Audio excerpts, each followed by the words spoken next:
Fall is here, and it's time to switch out our summer decor with some seasonal favorites. We have Dana Long from Innovative Creations, and she's here to show us how to make a succulent pumpkin planter. I'm so excited to dig into this. Thanks for joining us today. Yes, and thanks for having me, Bridget. I appreciate it. Yeah, let's jump right in. So what do you need to get started? Well, the first thing you need is a pumpkin. It's good to have one that's sort of a flat surface and maybe a little bit indented so you have place for your plants to take root. The next thing we're going to get started on this is you want to do some spray adhesive.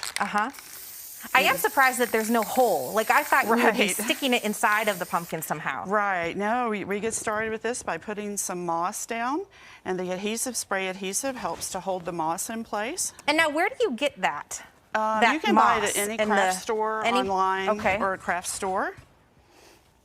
And then we're going to add some more a little bit later, but right now this is kind of enough. You want to have it sort of trailing. You're kind of making a base of where we're going to put our succulents into. I love succulents. They never go out of style. You can really do it for any season. Yeah, the one we have at our host table right now, that's a succulent plant, and it just fits. And it's just so easy to take care of them, and it's really easy to take care of them on the pumpkin here. All you've got to do is, some of these have roots, which I'm putting the tall ones down in with the roots. The others are just cuttings. And all you've really got to do is spray the roots with water once a week. Now, what kinds of succulents do you have there? That one's a purplish one. I'm not an expert by any means. This is a jade, and this is a panda plant. It's called a plush plant. It's really fuzzy to feel. And this is a Pearl von Nuremberg. And so when you take a cutting, you want it to scab over, and then it will form roots. So it sounds really awful, but it just means that the end of it has to dry. And we're just going to apply a little bit of glue. It's not a hot glue, and place it in here as we begin to build our decoration.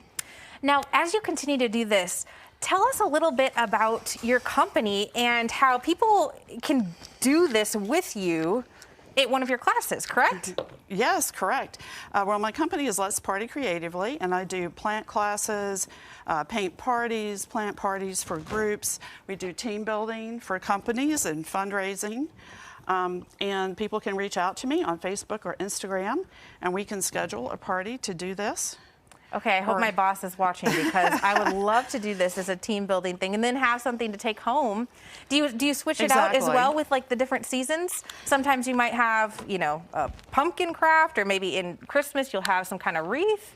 Exactly. I do all kinds of different DIYs. We make gnomes, we make wreaths. We can do just a little bit of anything that our clients would like for us to do. Do you want to give it a try to put some in?